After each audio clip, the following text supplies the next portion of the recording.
Hello दोस्तों, प्रतिमा GS academy पे आप सभी का स्वागत है। साथियों, वैदिक काल में ऋग्वैदिक काल को पढ़ा दिया गया था। साथियों, आज उत्तर वैदिक काल पे चर्चा करनी है। उत्तर वैदिक काल, जैसे कि मैंने बताया था कि 1000 ईस्वी पूर्व से 600 ईस्वी पूर्व तक कार्यकाल उनका रहा है। साथियों, वैदिक में ऋग्वैदिक और उत्तर वैदिक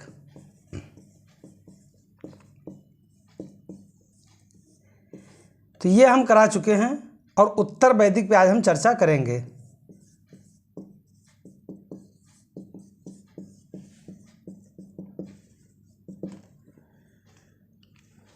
साथियों, उत्तर वैदिक काल और ऋग्वैदिक काल में एक बेसिक अंतर यही रहा है कि ऋग्वैदिक काल में शुरुआती दौर में जब वहाँ पे पशुचारण का आधार हुआ, कबीलाई लोग आक्रमण करके हावी हुए, अलग अलग लोगों ने अलग अलग अपना आधार दिया, जैसा मैंने आपको बताया था। उत्तर वैदिक काल में आते आते राजनैतिक गतिविधियाँ स्थायी रूप से कार्य करने लगीं। राजा कबीला के साथ साथ अब क्षेत्र का भी वारिस हो गया था। राजा अब कर स्थायी रूप से लेने लगा था। धीरे धीरे कई ऐसी गतिविधियां हुई, उसमें वर्ण व्यवस्था हावी होने लगा। महिलाओं के जो उपनयन संस्कार थे वो समाप्त हो गए। महिलाओं के अधिकार छीन लिए गए। राजनीति में जो संस्थाएं, विद्वत सभा, समिति, ये सारी संस्थाएं जो ऋग्वेद में काम कर रही थीं, उत्तर वैदिक काल में विद्वत जैसी संस्था समाप्त कर दी गई और सभा और समिति को कमज़ोर कर दिया गया। तो साथियों, इसी सब पर हम आज चर्चा करने वाले हैं।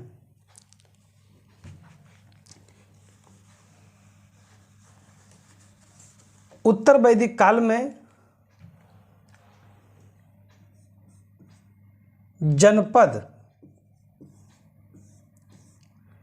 जनपद सबसे बड़ा आधार बना एक क्षेत्र का। कई जन मिलकर के एक जनपद बने, कई विष मिलकर के एक जन बने। जनपद, जन, विष, ग्राम और कुल। ऋग्वैदिक काल में यहीं तक था और उत्तर वैदिक काल में जनपद बढ़ा। तो साथियों, कुल का मुखिया होता था कुलप, ग्राम का होता था ग्रामणी, विष का होता था विष्पति, जन का होता था राजन,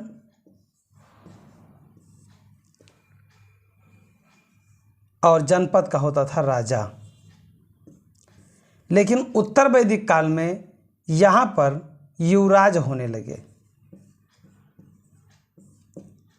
और ये गायब हो गए, यहाँ पे आ गए।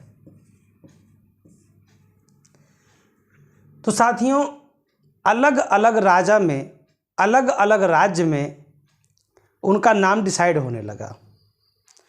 उत्तर वैदिक काल में क्षेत्र के आधार पर राजा को अभिभूषित किया जाने लगा। राजा को किस नाम से पुकारा जाएगा, ये क्षेत्र के आधार पर डिसाइड हो गया। जैसे उत्तर में जो राजा होते थे उन्हें विराट कहा जाता था। पश्चिम में जो होते थे उन्हें स्वराट कहा जाता था। पूर्व में जो राजा होते थे उन्हें सम्राट कहा जाता था और दक्षिण में जो राजा होते थे उन्हें भोज कहा जाता था और जो केंद्र में होते थे उन्हें राजा कहा जाता था। साथियों, जो इन सभी लोगों को जीत ले उसे एकराट कहा जाता था। एकराट जैसे आगे चल करके नाम मिलेगा महाराजा, धीराज। फिर आगे मिलेगा चक्रवर्ती। चक्रवर्ती राजा महाराजा धीराज परम भट्टारक बड़ी बड़ी उपाधियां धारण करेंगे। तो जो ये लोग बड़ी बड़ी उपाधियां धारण करेंगे, ये कई छोटे छोटे राजाओं को मिला के एक राज्य बनाएंगे। कई ऐसे जन थे जिन्हें मिलाकर जनपद बनाया गया। अब कई ऐसे जनपद मिलकर के आगे महाजनपद बनेंगे, जो पूरे हिंदुस्तान में 16 महाजनपद के नाम से जाने जाएंगे। फिर क्रमशः उन 16 महाजनपदों को जीत करके एक अलग अलग वंश, फिर वहीं से वंश परंपरा प्रारंभ हो जाएगी और राजतंत्र का आधार और मजबूत हो जाएगा। तो साथियों, जो सभी को जीत ले वो उत्तर वैदिक काल में एक राट के नाम से जाना जाएगा। कई जन मिलकर के एक जनपद बनाए। अब यहाँ पे राजा में यानी राजनीति में एक सभा और दूसरा समिति, ये दो संस्था है जो काम करते हैं। ये दो संस्थाएं काम कर रही थीं, लेकिन ये संस्थाओं के साथ एक विद्वत भी था। तो ये तीनों ऋग्वैदिक काल में बहुत महत्वपूर्ण संस्था के रूप में काम करती थीं। उत्तर वैदिक काल में विद्वत को समाप्त कर दिया गया, इनका अस्तित्व ही समाप्त हो गया। सभा और समिति को प्रजापति की 2 पुत्रियां बताया गया।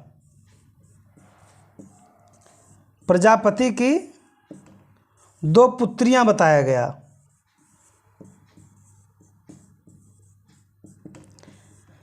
साथियों, प्रश्न आता है कि प्रजापति की 2 पुत्रियां किसे कहा गया है? तो सभा और समिति को कहा गया है। प्रश्न इस तरह भी बन सकता है कि सभा और समिति किसकी पुत्रियां हैं? तो प्रजापति की पुत्रियां हैं। तो ध्यान रहे, ये प्रश्न बन सकता है और जो कि बनता भी है। तो साथियों, उत्तर वैदिक काल में विद्वत जैसी संस्था समाप्त हो गई। सभा और समिति ने प्रजापति की पुत्री के रूप में एक अपना अस्तित्व बचाए रखा। साथियों, जिस समाज में महिलाओं का पतन हुआ हो और किसी का उपमान या उपमेय पुत्री के रूप में दिया जाए, तो समझिएगा कि उनके अस्तित्व को कम किया गया है या तो उनके ताकत को कमज़ोर किया गया है। तो सभा और समिति जो उत्तर वैदिक काल में एक ताकतवर संस्था के रूप में काम करती थीं, वो उत्तर वैदिक काल में एक पुत्री की उपमा पाकर रह गईं, यानी कि उतनी ताकतवर अब नहीं रह गईं। राजा की उत्पत्ति ऐतरेय ब्राह्मण में बताया गया है। साथियों, ये भी ध्यान रहे कि जिस तरह के उत्तर ऋग्वैदिक काल में केवल स्रोत ऋग्वेद था, इस पर 1500 बीसी से 1000 बीसी तक जितना इतिहास हम लोग जानते हैं, केवल एकमात्र स्रोत है ऋग्वेद। साथियों, उत्तर वैदिक काल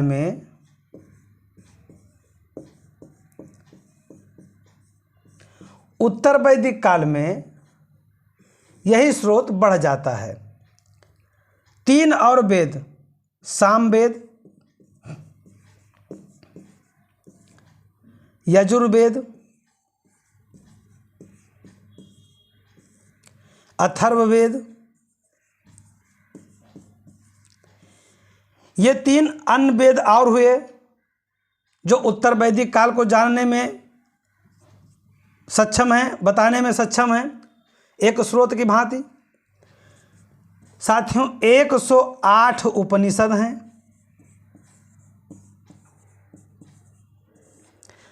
इसमें से 10 ही महत्वपूर्ण हैं, बाकी तो नाम के हैं।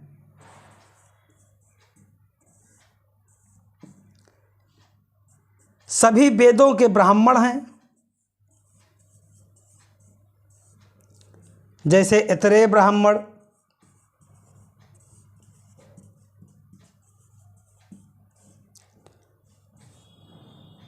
शतपथ ब्राह्मण,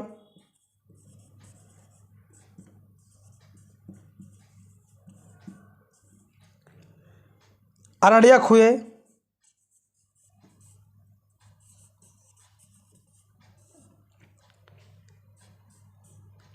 वेदांग हुए, उपवेद हुए। तो साथियों, उत्तर वैदिक काल को जानने के लिए मेरे पास साक्ष्य बहुत हैं, मेरे पास स्रोत बहुत हैं। तो इन्हीं सब स्रोतों के आधार पे हम उत्तर वैदिक काल को बताएंगे। सामवेद, यजुर्वेद, अथर्ववेद, 108 उपनिषद, 10 महत्वपूर्ण हैं, ब्राह्मण, ऐतरेय, शतपथ, अरण्यक, वेदांग, उपवेद, ये सारे साधन हैं, हमें उत्तर वैदिक काल को जानने में मदद करेंगे। तो साथियों, उत्तर वैदिक काल में बताया गया है कि राजा की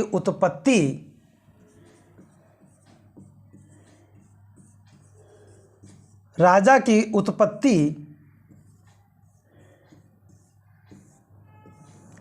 कैसे हुई है, यह बताया गया है ऐतरेय ब्राह्मण में।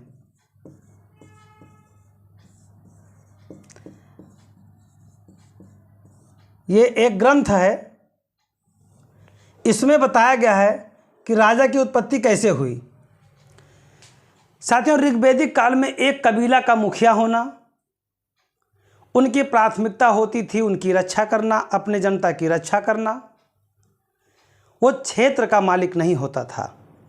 लेकिन उत्तर वैदिक काल में प्रमुख रूप से क्षेत्र आया सामने, क्षेत्र के मालिक हुए, जनता की रक्षा करने के साथ साथ अब वो कर यानी भाग लेने लगे। और जिस भी प्रकार से पहले ऋग्वैदिक काल में पशुपालन का प्राथमिक स्रोत होता था, वह उत्तर वैदिक काल में ना होकर के कृषि प्राथमिक हो गया, कृषि प्राथमिक हो गया। राजा की उत्पत्ति का आधार बताया जाने लगा और उसे ईश्वर से तुलना की जाने लगी।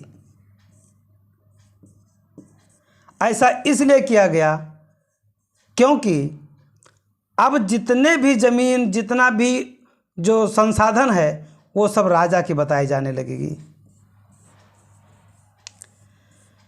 लेकिन क्या राजा अभी भी एकदम स्वैच्छिक रूप से सारा निर्णय लेने लगा था? तो नहीं, अभी भी ताकतवर कौन हुआ? पुरोहित, यानी ब्राह्मण, ये ताकतवर हुए, क्योंकि जो भी निर्णय होगा इनके माध्यम से होगा। जब निर्णय ब्राह्मण के माध्यम से होगा तो हायरार्की भी बनेगी और वर्ण व्यवस्था का आधार दिया जाएगा। तो राजा राज तो करेगा, एक क्षत्रिय ही राजा बनेगा, लेकिन जब वर्ण व्यवस्था आया तो ब्राह्मण,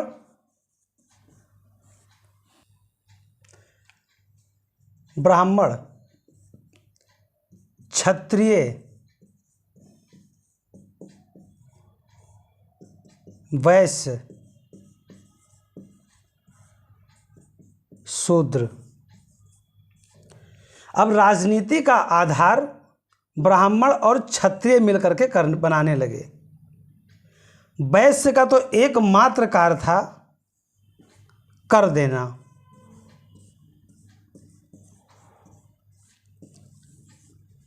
साथियों ब्राह्मण कर नहीं देता था और क्षत्रिय भी कर नहीं देता था, बाकी कर लेता था। तो कर देने की जो जिम्मेदारी थी वो वैश्य की थी, और शूद्र का एक काम किया गया कि वो तीनों की सेवा करें, तीनों की सेवा करें। साथियों ये बातें उठी कैसे? कोई शूद्र केवल सेवा करे, ये बातें कैसे उठी होंगी। शुरुआती दौर में जब ऋग्वेद था तब ये कहा गया था कि परिवार में 4 सदस्य हैं तो और कई लोग 3 लोग अलग अलग प्रकार के कार्य में संलग्न रहते हैं, अलग अलग कार्य करते रहते हैं और वो थक जाते हैं, तो जो घर में सबसे छोटा होता था उसे रोक दिया जाता था। और जब सब लोग थक करके आते थे तो उसका एक ही दायित्व होता था कि अपने के बड़ों का जो है सेवा करे, उनका हाथ पैर दबाए, जिससे उनकी थकान को ख़त्म किया जा सके। तो ये एक सामूहिक रूप से एक समझौता मात्र कह लीजिए रहा होगा, एक संस्कार कह लीजिए रहा होगा, लेकिन आगे चल करके उसी कार्य को एक जाति सूचक बना देना ये उचित तो नहीं है, लेकिन बना दिया गया। अब यहाँ पे ऊपर के 3 वर्णों को, ब्राह्मण, क्षत्रिय, वैश्य को द्विज कहा गया और शूद्र को उससे बाहर कर दिया गया और उसे एक ऐसे नज़रों से देखा गया कि जैसे वो क्या कार्य कर रहा हो, एक अछूत प्रकार के व्यक्ति की भांति उससे व्यवहार किया गया। तो साथियों, तीनों की सेवा करने का जो दायित्व है वो शूद्र के हाथ में दिया गया और कहा गया कि ब्राह्मण, क्षत्रिय, वैश्य द्विज के रूप में कार्य करेंगे, ये द्विज होंगे। द्विज का मतलब होता है दोबारा जन्म लेना। और शूद्र को बता दिए कि ये कर तो नहीं देंगे, जो इन तीनों से पाएंगे वही खाएंगे। जब ये कमाने ही नहीं जा रहे थे, घर में रहते थे, तो जाहिर सी बात है इन तीनों के ऊपर निर्भर थे ये। लेकिन तब यह जाति सूचक नहीं था, और जब इसे जाति सूचक बना दिया गया तो दिक्कत तो होनी ही थी। तो साथियों, ब्राह्मण अब ये नियम बनाने लगे, क्षत्रिय उसको लागू करने लगे, और वैश्य राजनीति में अपना आधार किस तरह मजबूत करते। तो वैश्य का राजनीति से कोई लेना देना नहीं था। ये इनकी इच्छा होती थी अगर कभी, तो ये ग्रामणी बनना चाहते थे, ग्रामणी बनना चाहते थे। ऐसा क्यों करना चाहते थे? क्योंकि राजा बनाने में, उत्तर वैदिक काल में राजा बनाने में सबसे ज़्यादा महत्वपूर्ण योगदान होता था ग्रामणी का। क्योंकि जब राजा बनता था कोई व्यक्ति, तो एक रत्निन होते थे।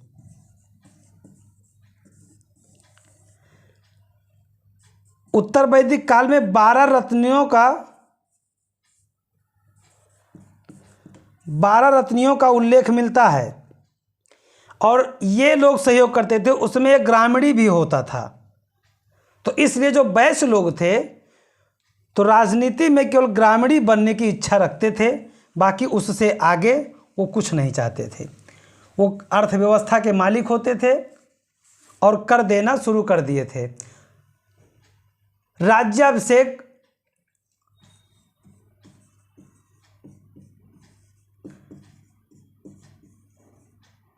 राजा का राज्याभिषेक शुरू हो गया था होना, और उनका राज्याभिषेक राजसूय यज्ञ के माध्यम से होता था।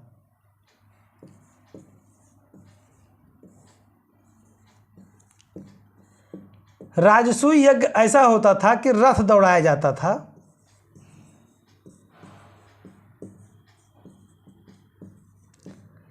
जिसमें माना जाता था कि राजा सबसे आगे निकल जाएगा, सबको पराजित कर देगा, सबको पराजित कर देगा। और राजा सबसे आगे निकल जाता था और फिर राजा का राज्याभिषेक होता था। तो राजसूय यज्ञ यही था, रथ दौड़ का माध्यम से। इसे एक प्रतियोगिता कह लीजिए,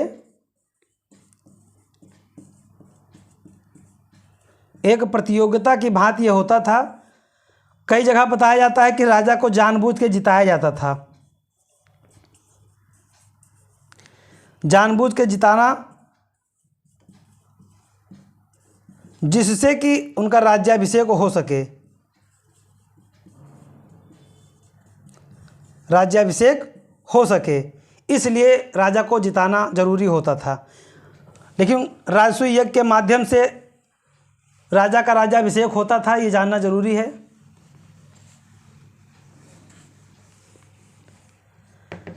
शतपथ ब्राह्मण में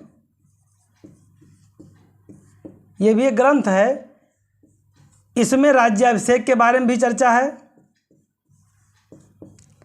कि राज्याभिषेक कैसे होता था राजा का, और इसी में बताया गया है कि 12 रत्नियां होती थीं। मतलब जब राजा का राज्याभिषेक होता था तो राजा इन 12 रत्नियों के घर जाता था,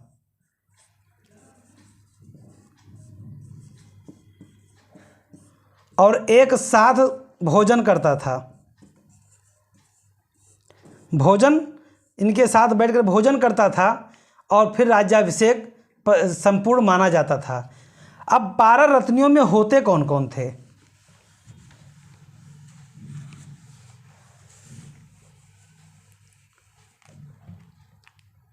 एक होते थे सेनानी,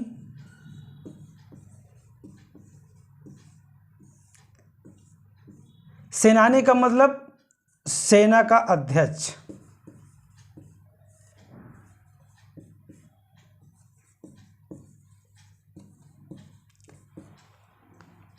दूसरे होते थे पुरोहित।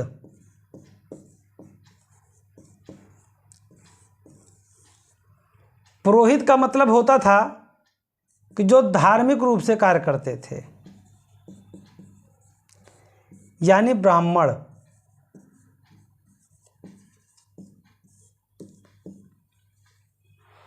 सेनानी और पुरोहित के बाद में युवराज आते थे।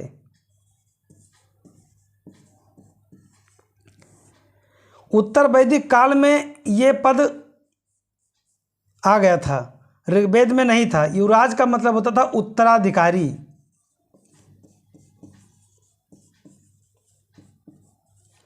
इसका मतलब ये हुआ कि पद वंशानुगत होने लगे थे, यानी राजा का बेटा राजा होने के लाइन पे चल पड़ा था। राजा का बेटा राजा होगा, ये कैसे निर्धारित हुआ? युवराज के पद से। हाँ, यहाँ ध्यान रहे कि अभी ज्येष्ठ पुत्र कि जो ये कल्पना है ये भी नहीं आई है। घर का बड़ा लड़का ही राजा बनेगा, ये अभी नहीं आया है, ये आएगा नंदवंश के बाद में। लेकिन युवराज आने लगे, इससे ये साबित होता है कि युवराज जो बनेगा वो राजा का उत्तराधिकारी भी होगा, यानी कि पद वंशानुगत होने लगे। यहाँ तक आप लोग इसको समझिए। उसके बाद आया महिषी, सेनानी, पुरोहित, युवराज। युवराज के बाद में महिषी आई। महिषी होती थी राजा की मुख्य रानी। अगला है महिषी। महिषी चौथी सबसे ताकतवर रत्नियां थी, चौथी सबसे ताकतवर।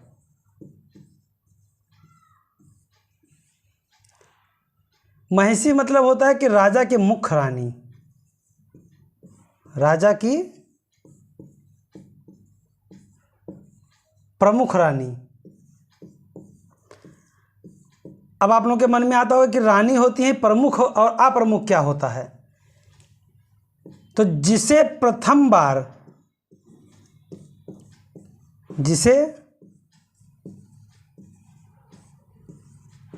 बार ब्याहित किया गया हो, मतलब पहली रानी,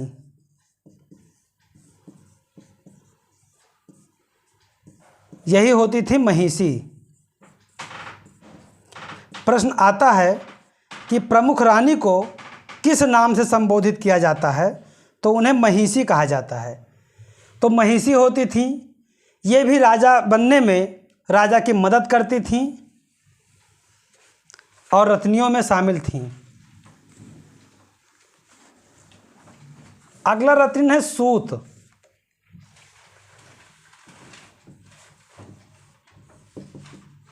सूत का मतलब होता है रथ चलाने वाला। रथ चलाने वाला,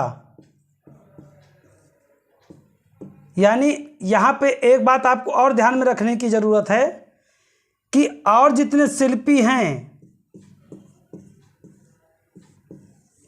ये रत्नियों में शामिल नहीं हैं, लेकिन रथ चलाने वाला और आगे चल के कुम्भकार,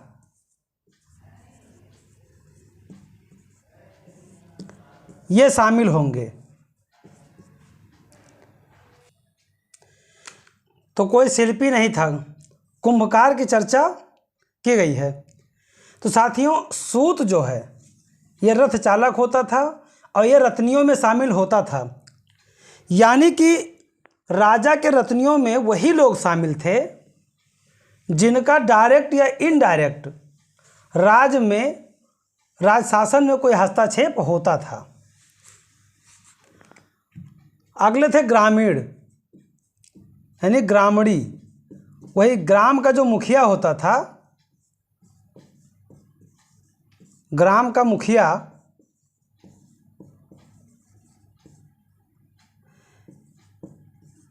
ग्रामणी होता था और ग्रामणी राजा के रत्नियों में शामिल थे।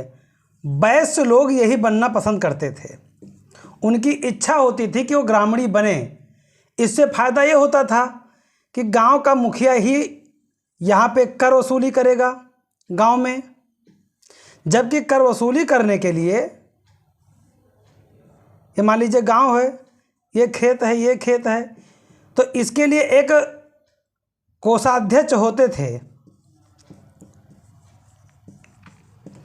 एक कर वसूलने वाले होते थे भागभद्र, एक भागभद्र होते थे। तो ये लोग होते थे, लेकिन ग्रामणी का हस्तक्षेप इसमें होता था और इसीलिए वैश्य लोग ग्रामणी बनना पसंद करते थे। तो एक रत्नी ग्रामणी हो गए।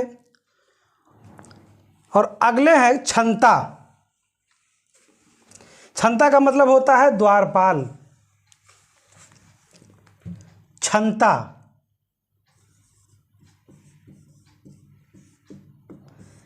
इसका मतलब होता है द्वारपाल, मतलब जो दरवाजे पे खड़े सैनिक थे या पहरेदार। तो किसके पहरेदार? राजा के पहरेदार। अगर पहरेदार को शामिल नहीं करते तो आप भी जानते हैं कि इंदिरा गांधी को किसने मारा था?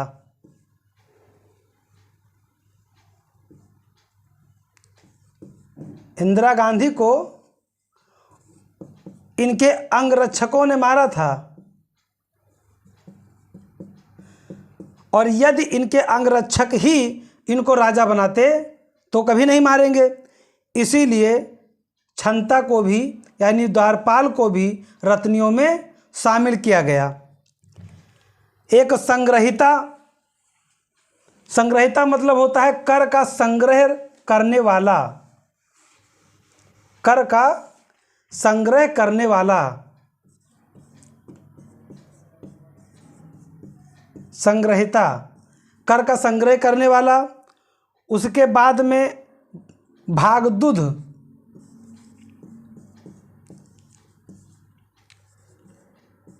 भागदूध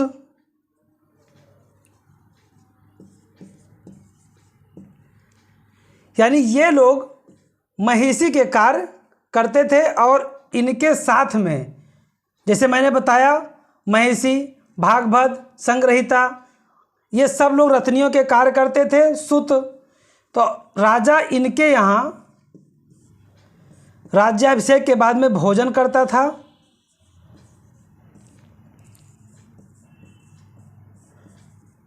और सहमति प्राप्त करता था। सहमति होने के बाद में राज्याभिषेक माना जाता था, यानी पूर्ण माना जाता था। उसके बाद में स्थपति, इतने लोग मुख्य थे। फिर पालागल, अक्षवाप और स्थपति, 3 लोग भी रत्नियों में होते थे, लेकिन उनका बहुत बड़ा योगदान नहीं होता था, उनको सहमति देनी होती थी।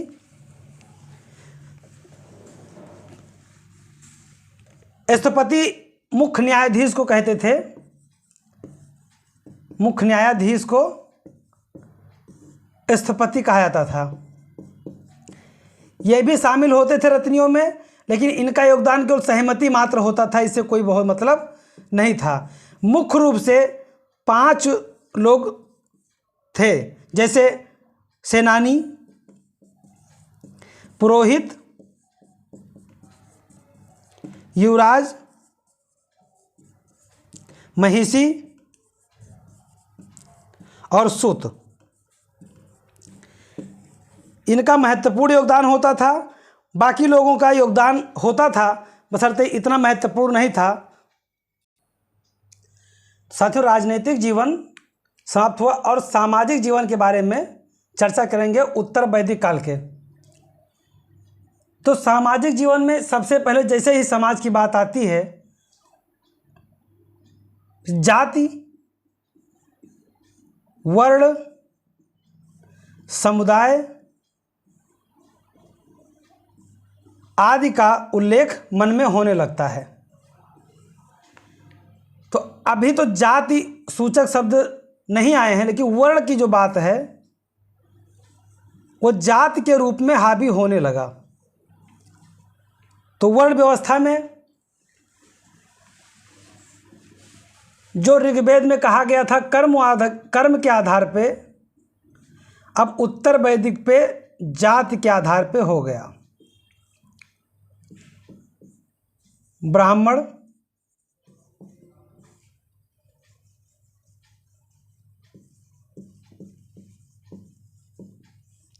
क्षत्रिय, वैश्य, शूद्र।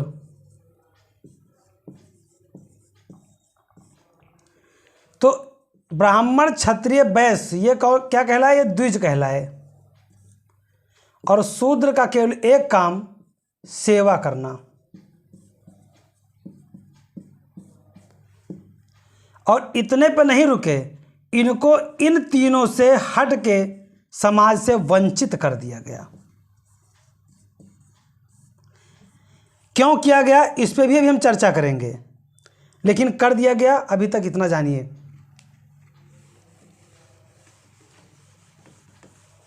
दो उपनिषद हैं, एक है छांदोग्य उपनिषद,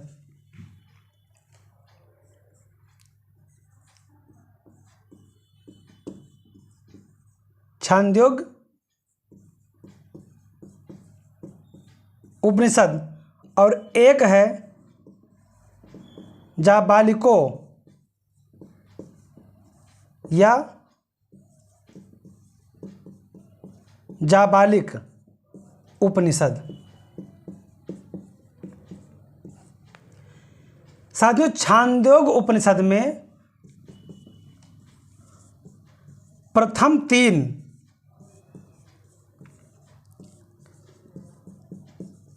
वर्णों का उल्लेख है।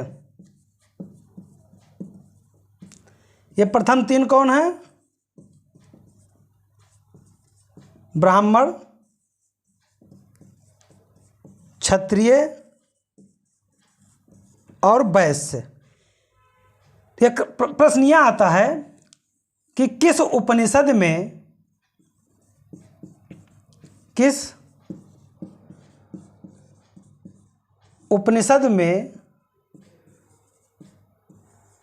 द्विज का उल्लेख है? तो भी आंसर होगा छांदोग्य उपनिषद। प्रश्न आएगा कि किस उपनिषद में केवल 3 वर्णों का उल्लेख है, तब भी आंसर आएगा छांदोग्य उपनिषद। तो साथियों प्रश्न जब आएगा कि चारों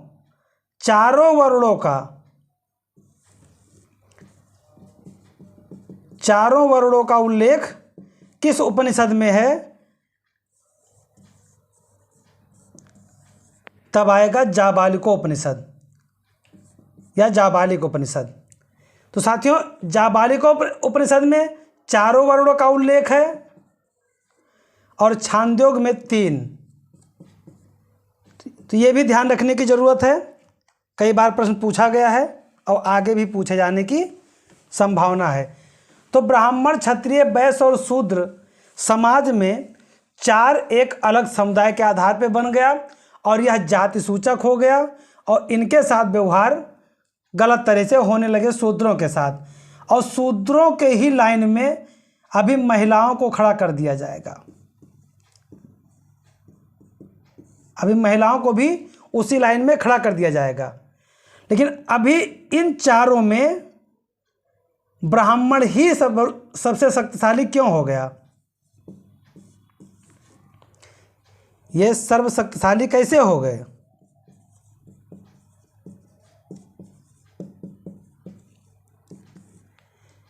क्योंकि यज्ञ होने लगे।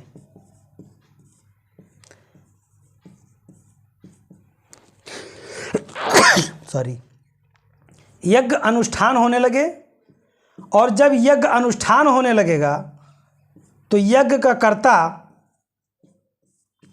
वो ब्राह्मण, और ब्राह्मण किससे मिलवाएगा? अब ईश्वर से। और ईश्वर क्या देंगे? सुख देंगे। और क्या देंगे? शांति। तो ताकतवर कौन हुआ? ब्राह्मण। इसलिए ब्राह्मण की शक्ति बढ़ी। उसके बाद शक्तिशाली कौन हुआ? क्षत्रिय। ये कैसे शक्तिशाली हुए? ब्राह्मण पूजा करेगा, यज्ञ करेगा, और इससे क्या प्राप्त करेगा? तीर, धनुष, यानी कि हथियार।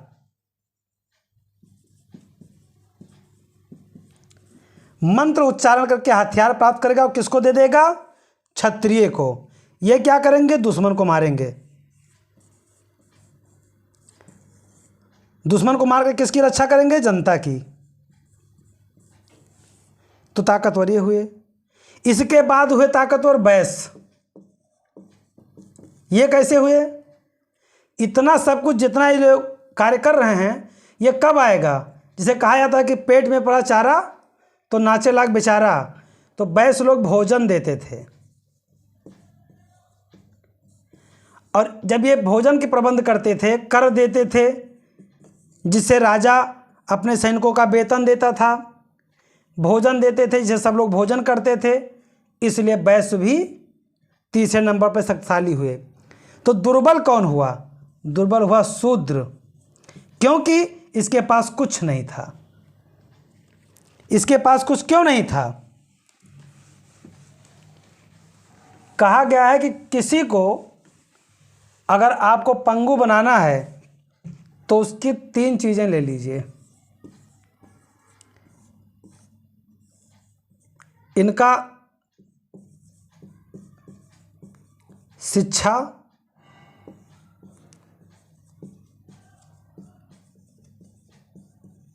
अर्थव्यवस्था, शिक्षा, अर्थव्यवस्था और पहचान। ये तीसरे नंबर पे है, बहुत इंपॉर्टेंट नहीं है, ये अपने आप चला जाएगा। किसी व्यक्ति के पास शिक्षा नहीं है और उसके पास पैसा भी नहीं है तो उसकी पहचान नहीं होगी। तो शूद्रों के साथ यही व्यवहार हुआ कि उनका एजुकेशन ले लिया गया। कहा गया आपको सेवा करना है, पढ़ाई क्या करोगे? सेवा करना है, पढ़ाई हटाओ, सेवा करो। और जब तुम सेवा करोगे तो तुम पैसा क्या करोगे? कहीं जाना है नहीं तुमको, किसी से मिलना भी नहीं है, तो तुम्हारा खर्चा कहाँ होगा? तो मिलोगे नहीं तो पहचान खत्म हो जाएगी। और जब ये सब खत्म हो जाएगा तो दिमाग समाप्त। तो यही हुआ। और जब ये व्यवस्था हुई तो इनकी पहचान खत्म। तो घर में भी जो व्यक्ति कमाता नहीं है, पढ़ा लिखा नहीं है, कमाता नहीं है, कहीं जाता नहीं है, केवल घर में काम करता है, किसकी तरह? बैल की तरह, उसकी इज्जत नहीं होती है। इज्जत नहीं होती है। क्यों नहीं होती है? क्योंकि लोगों को ये लगता है कि ये बेकार आदमी है। इसी तरह शूद्रों के साथ व्यवहार हुआ और इनका सब छीन लिया गया। तो क्या केवल इन्हीं का छीना गया? तो अब यहाँ पे मेन खेल होगा। उत्तर वैदिक काल में जो मेन सामाजिक रूप से खेल खेला गया वो महिलाओं के साथ खेला गया।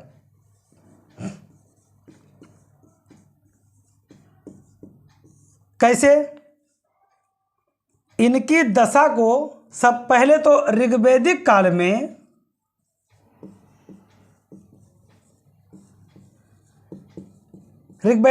में ये बराबर का हकदार होती थी।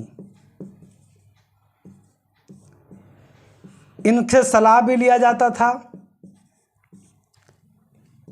यज्ञ में साथ में बैठती भी थी,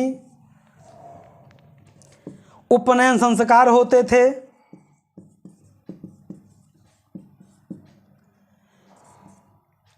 बाल विवाह नहीं होता था। लेकिन जैसे ही ऋग्वैदिक काल से हटे तो बुद्धिजीवियों ने जो कानून बनाते थे उन्होंने विचार किया कि विवाह तो हम अलग गोत्र में करते हैं, विवाह कहाँ करते हैं? साथियों, ये जो मैं बताने जा रहा हूँ इतनी बारीकी है, इसे अगर आप समझ जाएंगे तो जो व्यक्ति आगे चल करके मेंस या कुछ और एग्जाम दे रहे हैं उनके लिए बहुत महत्वपूर्ण होगा। विवाह किया गया तो मान लीजिए कोई का कबीले का व्यक्ति है, इसने खा कबीले के साथ विवाह किया, किसका? महिला का। और महिलाओं को अपने पिता के संपत्ति पे अधिकार भी था। अब शादी करके वो कहाँ गई? यहाँ पे। यहाँ जाने के बाद में देखा गया कि कुछ संपत्ति जो स्त्री संपत्ति होता था, स्त्री धन बोला जाता था, ये लेकर के मायके से ससुराल गई। अब ससुराल में ये हो गई विधवा। अब जो कि इनको पूरा हक सम्मान के साथ मिलता था पति के साथ। अब विधवा होने के बाद में ऋग्वैदिक काल में पुनर्विवाह होता था। पुनर्विवाह होता था। अब इन्होंने विवाह किससे किया? गाक व्यक्ति से। तो जो संपत्ति इनकी थी ये भी इनको मिल गई और ये पूरी संपत्ति के साथ इनके साथ आ गई। तो उत्तर वैदिक काल में देखा गया कि ये तो गलत होगा। तो बोले तब, क्योंकि ये विधवा है जरूर लेकिन ये पढ़ी लिखी भी है, इसको सामाजिक समझ भी है, इसको अपने और पराये का अंतर भी पता है, और ये भगवान से डरने वाली नहीं है। क्यों नहीं डरने वाली है? क्योंकि ये भगवान का आस्था को समझती है। तो जो आस्था को समझेगा उसे मित्र समझेगा और मित्र से कभी डर नहीं लगता। यानी इतनी चीजें मात्र किससे आया? क्योंकि वह एजुकेटेड है, यानी वह उच्च शिक्षा प्राप्त की हुई है। तो लोगों ने कहा कि अब क्या किया जाए? तो कहा यही खत्म कर दो, पहले इनकी पैर तो काट दो, इनकी बुद्धि का जो आधार है उसे समाप्त कर दो। और धन जाने लगता है तो हर किसी को तकलीफ होता है, चाहे आज हो या आज के 10,000 साल पहले की बात हो। जब देखा कि महिलाएं ऐसा करेंगी तो सबसे पहले उन्होंने कहा विधवा विवाह नहीं होगा, विधवा विवाह नहीं होगा। ऋग्वैदिक काल में होता था, उत्तर वैदिक काल में विधवा विवाह को खत्म कर दिया गया। अब महिला विधवा है और पढ़ी लिखी है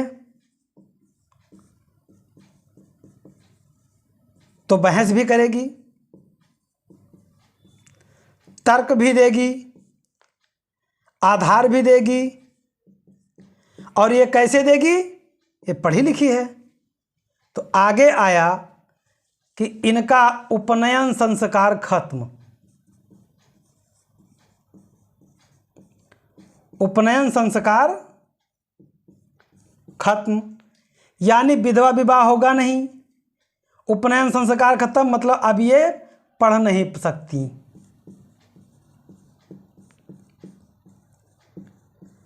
ये पढ़ नहीं सकती, इनकी पढ़ाई पे रोक। अब जब पढ़ाई पे रोक तो ये तर्क नहीं कर पाएंगी। अब इनका उपनयन संस्कार खत्म। अब जब ये विधवा होंगी तब इनसे कहा जाएगा कि सर मुड़वा लो। और फिर यहीं से विधवा को किसी मांगलिक कार्य में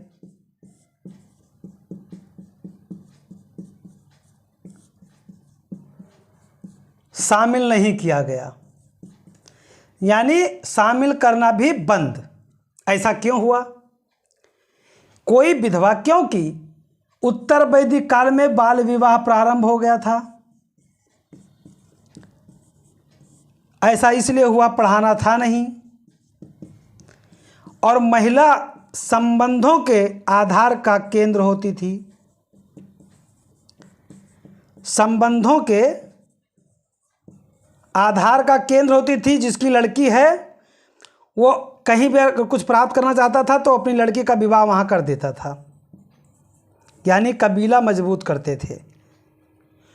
तो बाल विवाह होने लगा तो विधवा जल्दी होगी, क्योंकि लड़की चाहे इतनी कम उम्र की हो, लड़का तो लड़का होता है, 50 साल का है तब भी लोग कहते हैं भैया लड़का बासी खाए, तो लड़का बासी खाने या तो लड़का ही बोला जाता है। और लड़की अगर 13 साल की भी है, शादी हो गई तो दुल्हन बोली जाती है। लड़की वहीं पे बोलना बंद, क्या बोलते हैं उसे? दुल्हन। यानी यहीं पे पितृसत्तात्मक छवि दिखने लगी पूर्ण रूप से, यानी महिलाओं का हनन होने लगा। अब ये मांगलिक क्या विचार रहता था कि मांगलिक कार्यों में शामिल नहीं करते थे, सर क्यों मुड़वा देते थे। तो साथियों, जब लड़की छोटी उम्र में विधवा होगी, यानी कोई लड़की 20 से 25 वर्ष की उम्र में अगर विधवा हो गई तो जवान ही रहेगी। अगर 15 साल की लड़की का विवाह 60 साल के लड़के से होगी, लड़का कहते हुए कितना अजीब लग रहा है, 60 साल का लड़का, लड़का काहे कहेंगे इसको? कहेंगे भाई, इतिहास कहता तो हम काहे नहीं कहेंगे, हम भी कहेंगे। 15 साल की लड़की 60 साल के लड़के के साथ विवाह करती है। जब लड़की 10 साल बाद 25 की होगी तब ये महोदय 70 के होंगे और इनका हो जाएगा राम नाम सत्य। अब लड़की हो गई विधवा। अब जो कि लड़की विधवा हो गई और ये खूबसूरत भी है क्योंकि जवानी में है। अब साथियों, इस लड़की को, इस विधवा को अगर किसी मांगलिक कार्य में ले जाएंगे तो बहुत ऐसे वहां पे पुरुष होंगे जो मोहित हो सकते हैं और समाज से लड़ने में सक्षम भी होंगे, यानी ताकतवर क्लास के होंगे। तो उनकी नज़र इस पे ना पड़े, इसलिए पहले तो इनको बदसूरत बनाओ, इनका बाल कटवा दो, उसके बाद में नाखून कटवा दो, उसके बाद में इनको कोई भी जो क्या कहते हैं लिपापोती क्या आता है, मेकअप, वो ख़त्म करा दो। उसके बाद जितनी भी गतिविधियाँ हैं बंद करा करके इनको मांगलिक कार्यों में ऐसा बता दो कि इनके जाने से अशुभ हो जाएगा। पता नहीं क्या हो जाएगा, भगवान जाने, लेकिन अशुभ हो जाएगा ऐसा इनका मानना था। तो इनको एक कमरे में बंद कर दिया गया, घर के बाहर। अब धीरे धीरे जर्जर हो जाएंगी।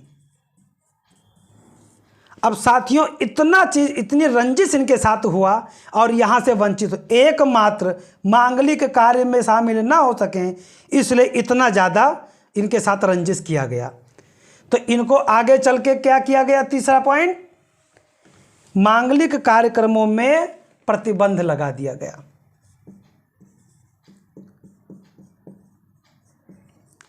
मांगलिक कार्यों में प्रतिबंध लगा दिया गया।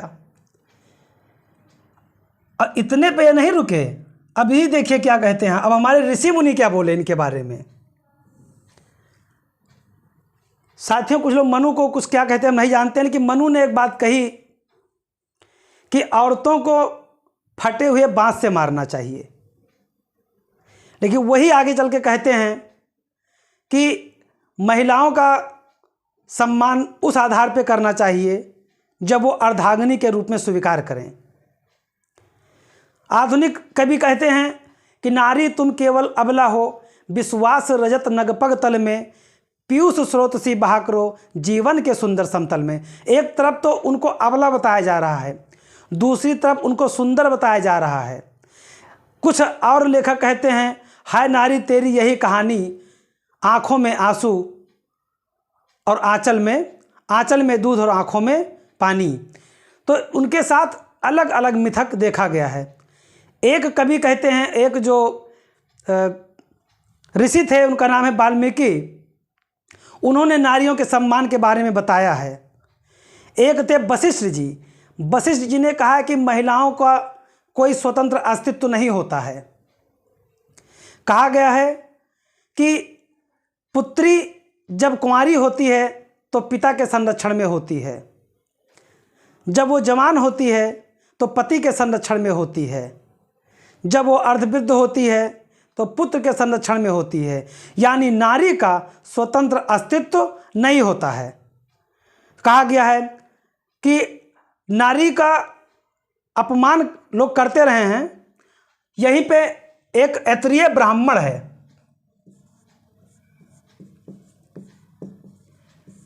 ऐतरेय ब्राह्मण एक ग्रंथ है, उसमें नारी को दुखों का कारण बताया गया है।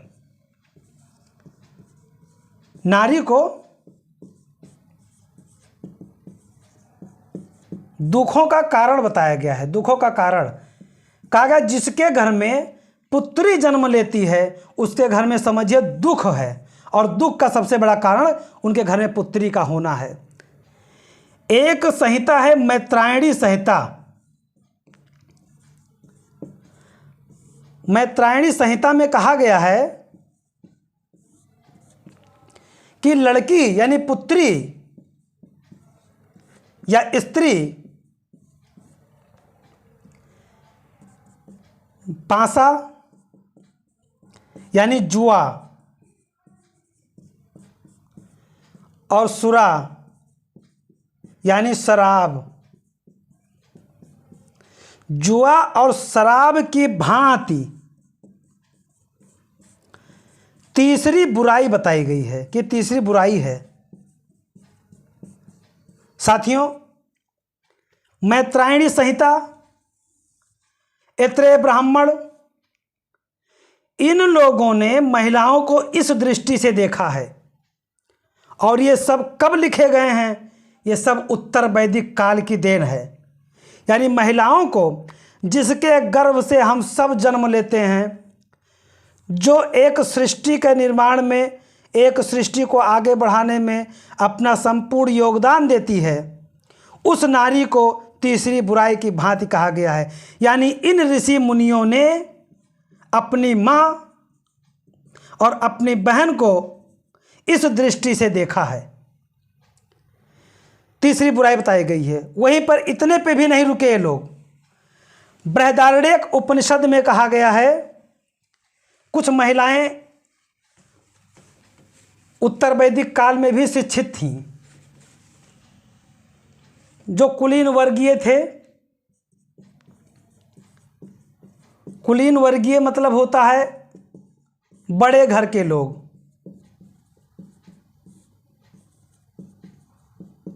बड़े घर के लोग, इनकी यहाँ की कुछ महिलाएं शिक्षित होती थीं।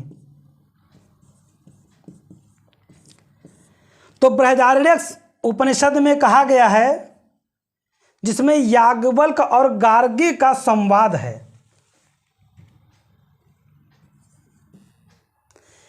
तो याज्ञवल्क्य गार्गी संवाद,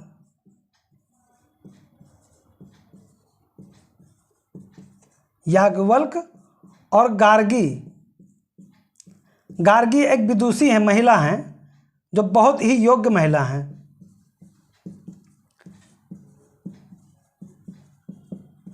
इन्होंने याज्ञवल्क्य से संवाद किया है और इस संवाद को बृहदारण्यक उपनिषद में दिखाया गया है। तो वहाँ पे याज्ञवल्क्य क्या कहते हैं गार्गी से?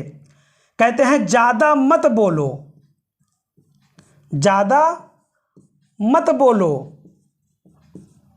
नहीं तो तुम्हारा सर फोड़ दिया जाएगा। तुम्हारा, यह सम्मान सूचक शब्द नहीं माना जाता, तुम्हारा सर फोड़ दिया जाएगा। इसका मतलब ये हुआ कि महिलाएं उत्तर वैदिक काल में जो शिक्षित भी थीं, उनकी भी एक सीमा था। एक सीमा तक ही वो बहस कर सकती थीं, आगे नहीं। वही शतपथ ब्राह्मण